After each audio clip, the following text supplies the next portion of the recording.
నమస్తే, welcome to Disha TV. Telangana ప్రజలకు దిశా TV తరపున తెలంగాణ ఆవిర్భావ దినోత్సవ శుభాకాంక్షలు. జూన్ 2తో తెలంగాణ రాష్ట్రం ఏర్పడి నేటికి 11 ఏళ్ళు పూర్తయింది.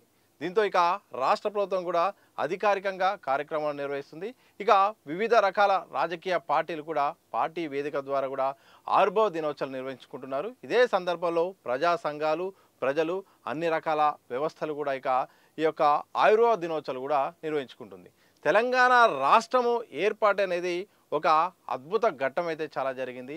దీనికి చారిత్రకంగా కూడా ఎన్నో పోరాటాలు కూడా ఉన్నాయి. ఉద్యమకారుల యొక్క ఆత్మ బలిదానాలు ఉన్నాయి. అలాగే వాళ్ళ జీవితం కూడా త్యాగం చేసి వాళ్ళ కెరీర్ను పక్కకు పెట్టి కూడా తెలంగాణ ఉద్యమం కోసం పోరాడిన నేపథ్యంలో కూడా ఈ యొక్క రాష్ట్ర సాధన వెనుక మాత్రం ప్రధానమైన కృషి ఉంది. నిజంగా 65 ఏళ్ల కాలంటే ఒకసారి అర్థం చేసుకోవచ్చు ఎంత సుదీర్ఘమైన పోరాటం జరిగిందో చెప్పవచ్చు. 1969 తొలి దశ అయితేంది, ఆ తర్వాత 2001 మలి దశ గురించి చెప్పినా కానీ ఎన్ని పోరాటాల గురించి చెప్పినా మాత్రం ఈ యొక్క ఉద్యమకారుల త్యాగాల మాత్రం దీని వెనుక ప్రధానంగా ఉంది. అందుకోసమే ఓవరాల్ క్రెడిట్ మాత్రం ఉద్యమకారులకు ఇవ్వాల్సిందే. అలాగే ఎవరైతే ఆత్మ బలిదానాలు చేసుకుంటారో వారికే ఈ యొక్క తెలంగాణ యొక్క క్రెడిట్ ఇవ్వాల్సిన అవసరం కూడా ఉంది. మొత్తంగా సుదీర్ఘ పోరాటము, ఎన్నో రకాల ఉద్యమాల్లో కూడా రకరకాల వేదికలు, రకరకాల వ్యవస్థలు, రకరకాల విధానాలు, రకరకాల వ్యూహాలు, ఇలా ఎన్నో మార్గాల ద్వారా, ఎన్నో పోరాటాల ద్వారా మాత్రం కేంద్రం దగ్గర ఒత్తిడి తీసుకురావడం, ఆ తర్వాత 2014 జూన్ 2న మాత్రం ఇక రాష్ట్రపతి గెజెట్ విడుదలలోపు మాత్రం చాలా రకాలమైన ఎన్నో త్యాగాలు జరిగాయి. అసలు ఒక ఘర్షణ వాతావరణం జరిగింది. మొత్తం తెలంగాణలో ఒక ఉద్యమ నేపథ్యం కూడా బయటకు వచ్చిన పరిస్థితి వచ్చింది. ఈ నేపథ్యంలో 11 ఏళ్ళు పూర్తయిపోయింది తెలంగాణ ప్రత్యేక రాష్ట్రం ఆవిర్భవించి. ఇక రాజకీయ పార్టీలు ఈ సందర్భం మాత్రం చాలా కామెంట్స్ కూడా చేస్తున్నాయి. తెలంగాణ తెచ్చింది మేమే అని కొంతమంది అంటారు, తెలంగాణ ఇచ్చింది మేమే అని ఇంకో పార్టీ అంటుంది. అసలు తెలంగాణ ఇవ్వడానికి అసలు మద్దతు ఇచ్చిందే మేమని ఇంకో రకమైన పార్టీలు అంటారు. కానీ తెలంగాణ ఇచ్చింది తెచ్చింది పక్క పెడితే ప్రజలందరూ కూడా పోరాటం చేశారు. ఈ నీళ్లు, నిధులు, నియామకాల గురించి ప్రధానంగా సాగిన ఈ పోరాటంలో అందరి పాత్ర ఉంది. ఒకరి ఇద్దరి పాత్రను పక్క పెడితే అందరి పాత్ర కూడా ఉంది కాబట్టి ఒక ఉద్యమం కూడా ఒక కీలక దశకు కూడా చేరుకుంది. దీంట్లో కవులు ఉన్నారు, కళాకారులు ఉన్నారు, అన్ని రకాల వేదికలు కూడా ఒక జేఏసీ ద్వారా ఏర్పడడం, అలాగే ప్రజల్లో కూడా ఒక సీరియస్గా ఎట్టి పరిస్థితుల్లో మా రాష్ట్రం మాకు కావాలి, మా నిధులు మేమే తీసుకోవాలి, పక్కకి వెళ్ళకూడదు, మా ఉద్యోగాలు మాకు కావాలి, ఇలా ఆత్మ గౌరవ నినాదంతో మొత్తం పోరాటాలు జరగడం, ఇది ఉవ్వెత్తున ఒక ఉద్యమం కూడా ఎగిసిపడంతో ఇక ప్రత్యేక రాష్ట్రం కూడా ఆవిర్భవించింది. అంటే అంత త్యాగాల పోరాటాల మధ్య మాత్రం మొత్తం దిశగా మాత్రం ఈ యొక్క తెలంగాణ కోసం మాత్రం ఉద్యమం సాగింది.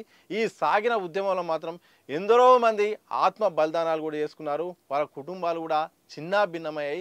కానీ ఎలాగైనా తెలంగాణ రాష్ట్రం కావాల్సిందే, రాష్ట్రం కోసం నా ప్రాణాలు పోయినా పర్లేదంటూ కూడా శ్రీకాంతాచారి దగ్గర నుండి కూడా ఎందరో మంది చనిపోయారు. కానీ శ్రీకాంతాచారి ఆత్మ బలిదానం అనేది ఉద్యమంలో మాత్రం ఒక పీక్ స్టేజ్ తీసుకెళ్ళింది. ఆ మరణం తర్వాత మాత్రం ఏకంగా ఉద్యమము ఒక చిరస్థాయికి వెళ్ళిపోయింది, పతాక స్థాయికి వెళ్ళిపోయింది, కేంద్రంపై ఒత్తిడి పెట్టే స్థాయికి వెళ్ళింది. ఇక ఆ ఒత్తిడి పెట్టిన నేపథ్యంలో ప్రత్యేక రాష్ట్రం అవసరం ఉంది, ఇవ్వాల్సిందే అంటూ కూడా అప్పుడు కేంద్రంలో అధికారంలో ఉన్న కాంగ్రెస్ పార్టీగా ఇయ్యక తప్పలేదు, ఇక ఒప్పుకునే ప్రయత్నం చేసింది. ఇలా మొత్తానికి నీళ్లు, నిధులు, నియామకాల చుట్టూ కూడా ప్రధాన ఎజెండాగా చాలా ఎజెండాలు ఉన్నాయి, చాలా అంశాలు ఉన్నప్పుడు కూడా ఈ 3 రకాల అంశాల చుట్టూ ఎక్కువగా ప్రజలు కూడా కోరుకున్నారు. ఆ కోరుకున్న నేపథ్యంలో ఇక రాష్ట్రం ఆవిర్భవించింది. ఇక జూన్ 2, 2014లో ఇక గెజెట్ రిలీజ్ అయిన తర్వాత, ప్రత్యేక రాష్ట్రం ఆవిర్భవైన తర్వాత ఎన్నికలు రావడం, అందులో ఇక బీఆర్ఎస్ పార్టీ, అప్పటి టీఆర్ఎస్ పార్టీ ఇక సొంత బలంతో అధికారం చేపట్టడం, ఆ తర్వాత రెండోసారి కూడా అధికారం రావడంతో దాదాపు 10 ఏళ్ల పాటు అధికారంలో ఉండే అవకాశం అయితే టీఆర్ఎస్ పార్టీకి వచ్చింది. ఇక ఆ తర్వాత 2023లో జరిగిన ఎన్నికల్లో మాత్రం ఇక బీఆర్ఎస్ పార్టీ ఓటమి, అలాగే కాంగ్రెస్ పార్టీ గెలుపు అయితే జరిగింది. ప్రస్తుతం కాంగ్రెస్ పార్టీ అయితే అధికారంలో ఉంది. సరే, ప్రభుత్వాలు మారాయి, ఇప్పటికీ మరో ప్రభుత్వం, మరో ఒక పార్టీ అధికారంలో ఉంది. తెలంగాణ ఆశలు నెరవేరాయా లేదా, తెలంగాణ ఆకాంక్షలు ఏ మేరకు ఫలించాయి, ఉద్యమకారుల యొక్క త్యాగాలు ఏమన్నా వాటికి ఏమైనా ఫలితాలు వచ్చాయనే ప్రశ్న మాత్రం నేటికి కూడా వెంటాడుతుంది. ఎందుకంటే నిధుల విషయంలో కూడా పూర్తి స్థాయిలో మన నిధులు మనకే కావాలనే ఒక సందర్భం ఉంది. అలాగే నియామకాల విషయంలో కూడా పెద్ద ఎత్తున ప్రధానంగా నిరుద్యోగులే ఎక్కువగా దీంట్లో విద్యార్థులు నిరుద్యోగుల పాత్ర ఉద్యమంలో కీలకంగా ఉంది.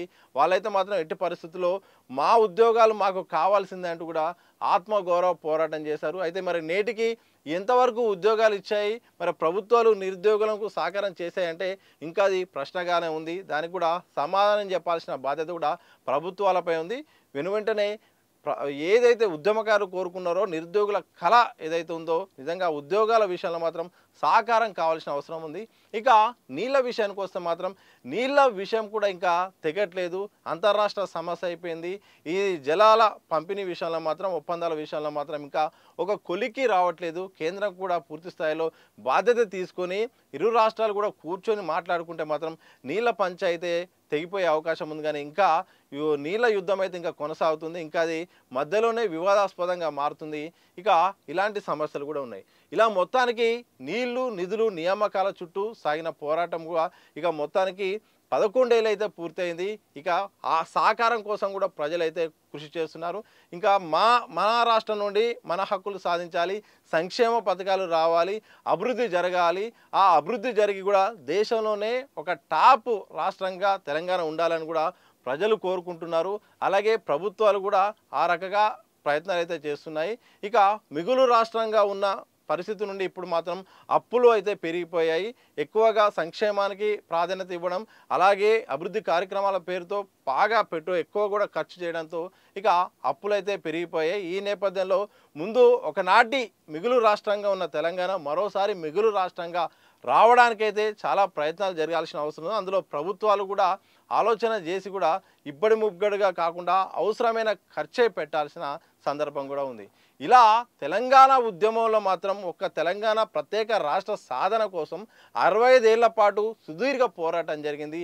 ఎందరో తమ జీవితాలని పలంగా పెట్టి వాళ్ళ కుటుంబాన్ని పక్కన పెట్టి వాళ్ళ ఉద్యోగాలను పక్కన పెట్టి రాష్ట్రం కావాల్సిందే అని కూడా అందరూ కృషి చేశారు.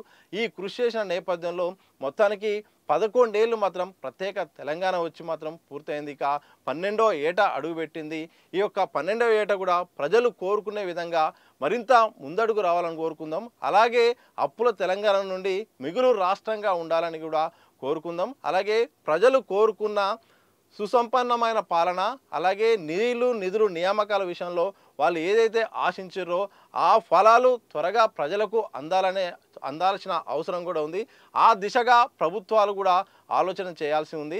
అభివృద్ధి విషయంలో మాత్రం అన్ని రకాల రాజకీయ పార్టీలు మాత్రం ఎన్నికలప్పుడే రాజకీయాలు చేసినా పర్లేదు, కానీ ఎన్నికలు అయిపోయిన తర్వాత మాత్రం అభివృద్ధి సంక్షేమం కోసం కలిసికట్టుగా రాజకీయాలు చేయాల్సిన అవసరం ఉంది.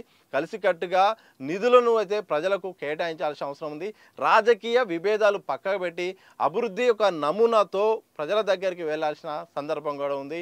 మరి చూడాలి, మరి కాంగ్రెస్ సర్కార్ అయితే ఇంకా సమయం ఉంది, కొన్ని చేయాల్సిన బాధ్యతలు ఉన్నాయి. అలాగే ఉద్యమకారులకు కూడా హామీలు కూడా ఇచ్చింది.